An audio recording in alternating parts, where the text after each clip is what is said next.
Welcome friends. Today we are going to see why do we need complex numbers? Why were complex numbers were invented? मतलब हमें complex number की ज़रूरत क्यों पड़ी? क्योंकि हमने बहुत सारी नंबर सिस्टम डिराइव कर ली थी, फाइंड आउट कर ली थी, फिर भी हमें कॉम्प्लेक्स नंबर की नीड क्यों आई?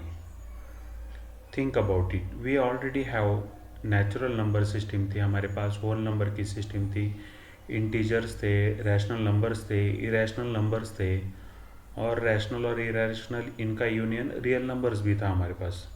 Then why do we need complex numbers? So ये जानने के लिए हमें सबसे पहले इवोल्यूशन ऑफ नंबर्स क्या होता है ये जानना ज़रूरी है. इवोल्यूशन ऑफ नंबर्स कैसे हुआ, कैसे नेचुरल नंबर इन्वेंट हुए, कैसे रैशनल नंबर, कैसे इंटीजर्स इन्वेंट हुए, ये देखना ज़्यादा ज़रूरी है. सबसे पहले देखते हैं every new type of numbers was invented to solve a problem because the previous number system was not enough. मतलब हर कोई नंबर सिस्टम जो इन्वेंट हुई है, जो इंट्रोड्यूस हुई है, वो सारे के सारे प्रॉब्लम सॉल्व करने के लिए इन्वेंट हुई है. कई प्रॉब्लम सॉल्व करने में दिक्कत आ रही है मैथमेटिशियंस को. इस वजह से प्रीवियस जो सिस्टम नंबर सिस्टम थी वो इनफ नहीं थी, इसलिए न्यू सिस्टम डिफाइन करना, फाइंड आउट करना उनके लिए इसेंशियल हो गया. इस वजह से हमें जो नंबर सिस्टम आज जो दिख रही है वो मिल रही है. ओके, सो सबसे पहले हमने एडिशन करानी थी तो काउंटिंग करानी थी तो नेचुरल नंबर फाइंड आउट कर ले. उसके बाद ज़रूरत पड़ी तो इंटीजर्स फाइंड आउट कर ले. इंटीजर्स के बाद हम रैशनल के पास गए, रैशनल के पास इरेशनल के पास गए, इरेशनल के पास से जाके लास्ट में हम कॉम्प्लेक्स नंबर पे आए. तो क्यों? सो वन बाय वन हम इवोल्यूशन ऑफ नंबर्स देखते हैं, उसके बाद हम कॉम्प्लेक्स नंबर पे आएंगे. So what are natural numbers? Natural number are the counting numbers use to count objects. मतलब नेचुरल नंबर्स हम काउंटिंग के लिए यूज़ करते थे. सो हमें पास्ट में काउंटिंग के लिए नंबर्स की ज़रूरत पड़ी तो हमने नेचुरल नंबर डिराइव करे. So natural number nothing but starts from 1 2 3 4 5 and so on. So सबसे पहले हम देखते हैं कि इंटीजर्स कैसे आए.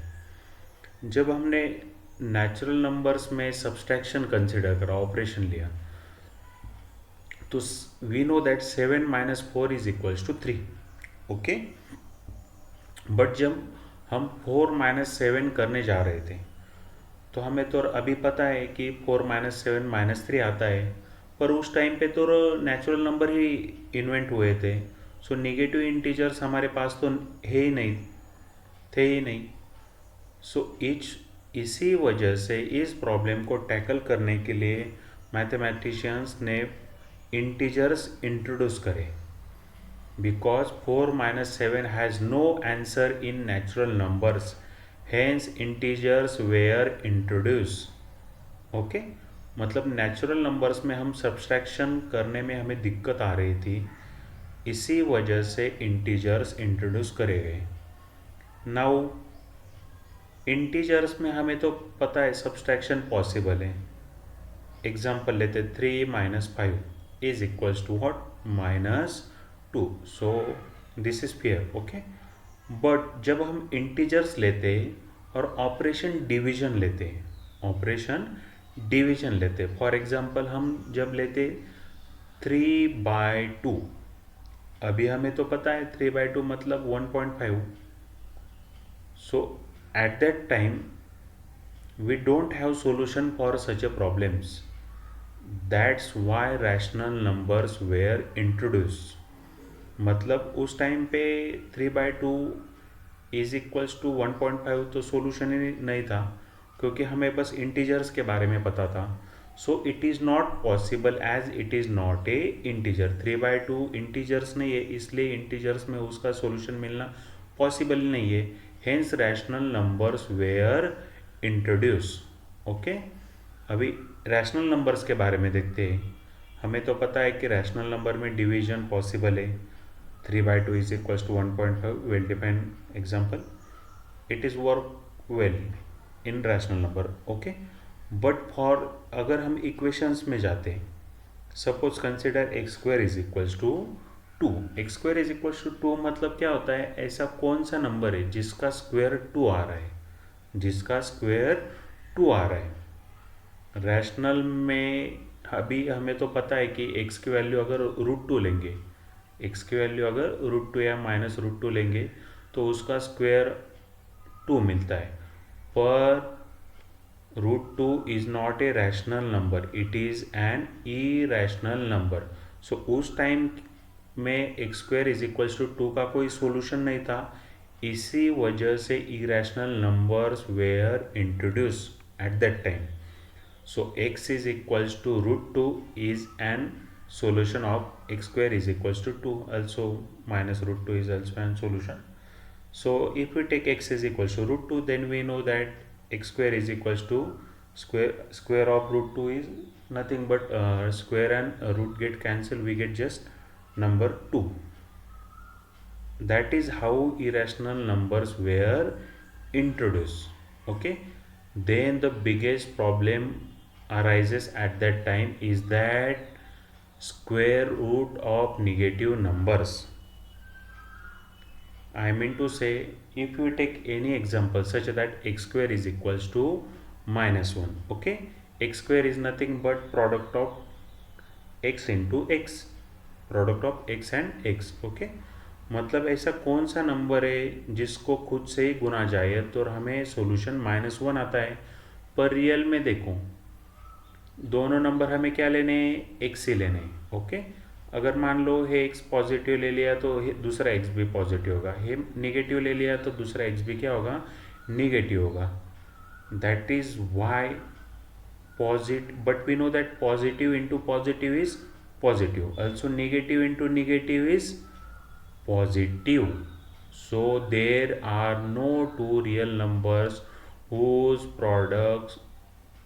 product becomes negative number. So there is no real number that satisfies such a equation.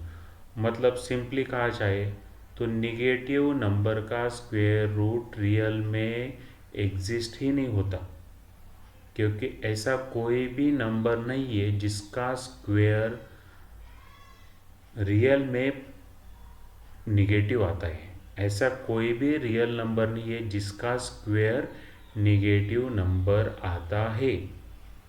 That is why we introduce complex number. That is why birth of complex numbers take place. Then mathematician name is Euler. Okay.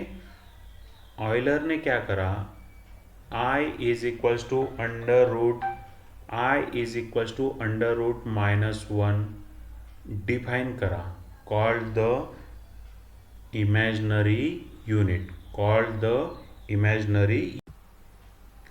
So Euler ने i की value √-1 का introduction करा था, और main जो work था वो बोम्बोली ने करा था.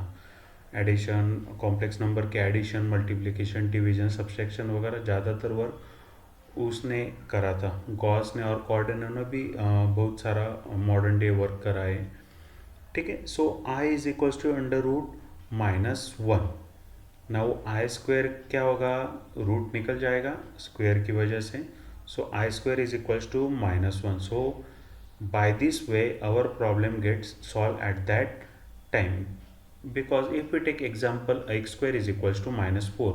सो एक्स की वैल्यू क्या आएगी हमारे पास, 2i, क्योंकि एक्स स्क्वायर अगर करेंगे तो 2 का स्क्वायर आएगा 4, और i का वैल्यू आएगी अपने पास क्या, -1. So 4 into -1 we get -4. That means x square is equals to -4. मतलब x square is equals to -4 मतलब एक्स की वैल्यू क्या आएगी, 2i. -2i भी ले सकते हैं, कोई दिक्कत नहीं, क्योंकि डिग्री 2 है तो रूट भी 2 आएंगे. Okay. So what is a complex number, a complex number is of the type of a plus ib, where a and b are our real numbers and I is what? It is an imaginary unit and its value is under root minus 1. So here a is our real part and b is our imaginary part, as it is associated with imaginary unit I. Okay, so this type of number we call as a complex number. For example, if we take 2 plus 3i, this is an also an example of complex number 2 plus 3i, because यहाँ पे 2 और 3 अपने real number है और 2 plus 3i इस form में आ रहा है. ओके, अगेन -5 प्लस i, ये भी कॉम्प्लेक्स नंबर है. यहाँ पे a की वैल्यू -5 और b की वैल्यू आएगी 1. देन 3 माइनस 9 है. देखो यहाँ पे a प्लस आई बी है और यहाँ पे क्या है 3 माइनस है. तो इसका मतलब ये नहीं कि प्लस है तो और माइनस है तो चलेगा नहीं, क्योंकि यहाँ पे b की वैल्यू लेंगे -9. क्या लेंगे? -9, because a and b are from set of real numbers. Okay, last example is 9. 9 को भी हम कॉम्प्लेक्स नंबर कह सकते हैं. 9 तो अपना रियल नंबर है, फिर इसको कॉम्प्लेक्स क्यों कहेंगे? क्योंकि 9 को हम कैसे लिख सकते हैं? देखो 9 प्लस 0i और 9 प्लस i 0, मतलब b की वैल्यू हर टाइम क्या रखेंगे हम? 0. सो every real number can be written as, suppose if you take real number d, so d real number है तो उसको कॉम्प्लेक्स में कैसे लिखेंगे? d प्लस 0i, मतलब जो इमेजनरी पार्ट है उसकी वैल्यू लेंगे हम 0. So we can say that every real number is a complex number. That's why complex numbers were born. Okay, कोई भी नंबर सिस्टम ऐसे ही नहीं आए. किसी प्रॉब्लम सॉल्व करने में कोई दिक्कत आ रही थी मैथमेटिशियंस को, तो वो नए नए नंबर सिस्टम इन्वॉल्व करते गए, नए नए नंबर सिस्टम इंट्रोड्यूस करते गए, इन्वेंट करते गए, तभी जाके लास्ट में कॉम्प्लेक्स नंबर का सेट फाइंड आउट हुआ है. इसीलिए complex numbers are the best invention, one of the best invention in mathematics कहा जाता है. Thanks for watching. Thank you.